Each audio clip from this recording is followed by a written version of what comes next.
Uh, Good evening, good morning, wherever you are. This is the veteran from Trini. And the last couple of days, I've been thinking of what I should address on my contents. And the world is such a strange place. I don't want to do anything negative. So I decided, you know what? Let's do a blog about the early days in the 70s in Thailand. As you know, I went to Thailand in March of '72, and one of the first things that happened to me is when I arrived, I got a ride from the airport to the luxury hotel in Bangkok, and one of the first things they told me to do was, you know what, go and get yourself a hotel on the local economy. I was scared because and besides coming to the United States and going to Nova Scotia to get permanent residence, I had never really been outside the United States. And so I was scared. But I did it anyway. I guess that was the process, so I was scared. And as I told you before, one of the first things I got a taxi driver asked me after they picked me up and dropped me in the hotel is, "Do you want woman?" I said, "You kidding me?" I said, "No." I was jet lagged. Man, I was tired when the first time I arrived in Thailand. I told him, "No, maybe tomorrow." And would you believe he was there the next day? And I accepted his offer, which was pretty good, you know. And hey, that's just that in my fancy. I was a kid about Thailand. There were a lot of pretty women, but it also had its drawback. One of the things was racism. A lot of racism I'm talking about was between blacks and whites. They had brought their foolishness to Southeast Asia. You know, blacks were telling the people that white wasn't good. Or white was telling the people that um, blacks were devil and they had tails and stuff like that. which was you have to laugh. It was funny. We were supposed to have tails like monkeys. So I had this. Okay, I said yes, we do. We have tails. I said we just reverse it. It's no longer in the back. And I always have a good laugh. You know, one of the things I didn't like when I got to Thailand was a lot of the blacks had some ugly ties. I mean, some of the white guys had some good-looking women, and we had some ugly women. But that wasn't for me. I wasn't going to get no ugly tie. I went out and I try to find the best looking tie I can, you know, and it made a lot of difference. I mean, you see these guys walking around, all these little Thai women that really were fantastic looking. And a lot of blacks had these fat, ugly ties. And I said, no, that's not for me. So when I go out, I always look for the best looking one I could find, the best looking one. And one way to do that was to get to learn a little bit of Thai. So I learned some Thai, you know, and it helped me tremendously. Learn a second language and you go talk to the people that were so impressed. I only knew a few words, but I pronounced them right. And it got me some nice recruitment. I said, you know what? I'm not a bad looking guy. I mean, I'm old now, but in those days I was a young stud. And I deserved the best because that's the way I've always think. I was nothing but the best for me. I wasn't going to be a second class citizen to nobody. I felt I was good as anybody else. And that's just always been my attitude. So I did pretty well. And they all said, Prince, how you did that? I said, hey, man, you just got to be confident in yourself, know yourself, treat people fair. I was always a good guy. I treat people fairly. And that was one of the things. Like when I first got to, when I was in Bangkok, we stayed at the luxury hotel and I worked out at Chuk Chai building in Bangkok, and in those days, the Patpong area was the area to party. I used to go there all the time. I didn't run wild. I took my time. I learned some Thai. I treated people well. I had a lot of Thai girlfriends. You know, when I say girlfriends, I don't mean sexual partners. I spoke to these people. I became befriended them. I had a lot of girls that come over here and talk to me all the time because, they're human beings. They're no difference from females anywhere. You talk to them, you befriend them, you be nice to them, and that's what I did. So I had a lot of girlfriends that introduced me quite a few of their friends. Hey, this is a nice guy. He's a nice guy, and stuff like that. You know. So when I left Bangkok the first time, I went to Urupao Air Base. I was actually assigned to Samisan with duty station at Urupao Air Base. We had a satellite terminal on the Air Force Base. And we used to go down to Sadaheeb, I think, and the clubs were in Newland. And, again, a lot of these guys brought the foolish racial problems to Thailand.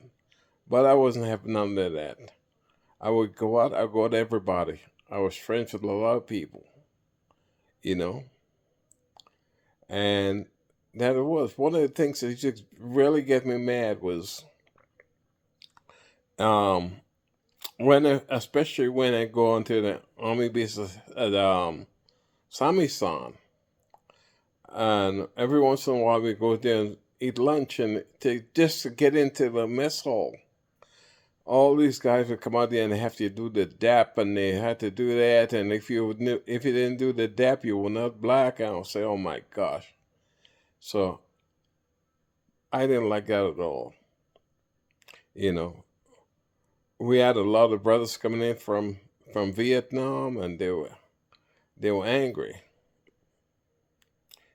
So it was tough.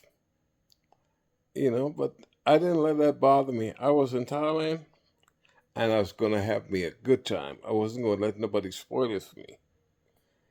So I went out all over the place, and I made friends. I had a lot of Thai friends, male and female. You know, so I had a ball in Thailand.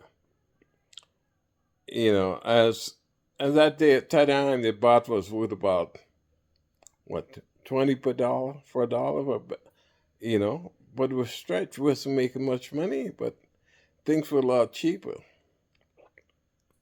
You know, and so that's how it happened over there. Enjoy yourself. Don't go to the freak bullshit all over the world. You know, and the thing about it is, you had some ties over there darker than me, and you know, and one of the things was whenever you go to a place, I used to go places that most of the GIs didn't go. And people used to stare me down and stuff like that. I thought it was fun. People want to touch my hair and everything. And I didn't mind. I thought it was so funny. So I had a good time, and I said to myself, "Life is strange. Enjoy yourself," and I did. You know, so those were the things that happened. You know, like I said, we had good people during the '70s. You know, we had a lot of guys coming up from Vietnam an hour an hour. They were given choice of either go to Hawaii, Australia, some went to South Korea, and some came over to Thailand. And so what the United States government, along with the Thais, would set up was these girls, about bar girls in those days. In order to be a bar girl, they had to they had little passes, and they had to go out every 2 weeks and get a check. Because it had a lot of social disease in those days. Because there were a lot of sexual activities. The guys coming back from Vietnam and the guys saying living in Thailand. And these girls are coming from Isan and other areas and stuff like that.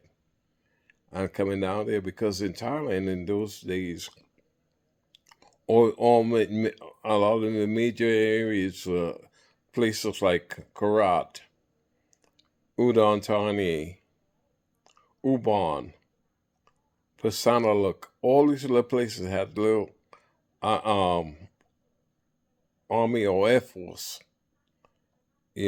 places that. So what the military did was they get with the Thai government and they would provide work clinics for these girls of working in the bars.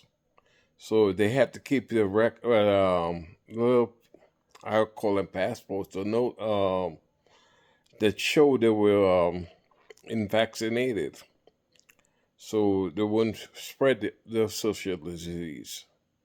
So that was the United States way of protecting its soldiers, you know.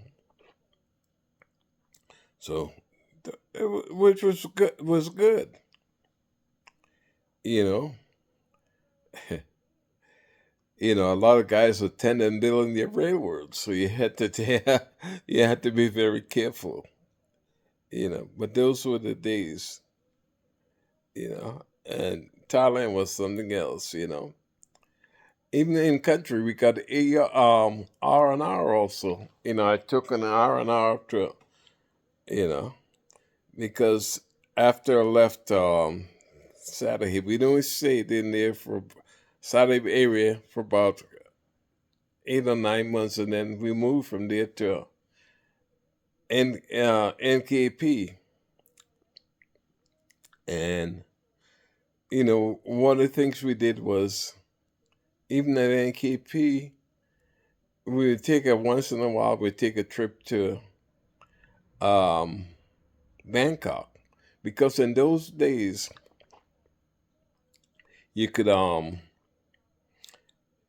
get on a C-130. If there's a flight going to Bangkok, you go out to the air base and get a flight out, you know. But in those days, I made a mistake. There was no, um, NKP didn't really have much of an air force, It was more, it was a little place.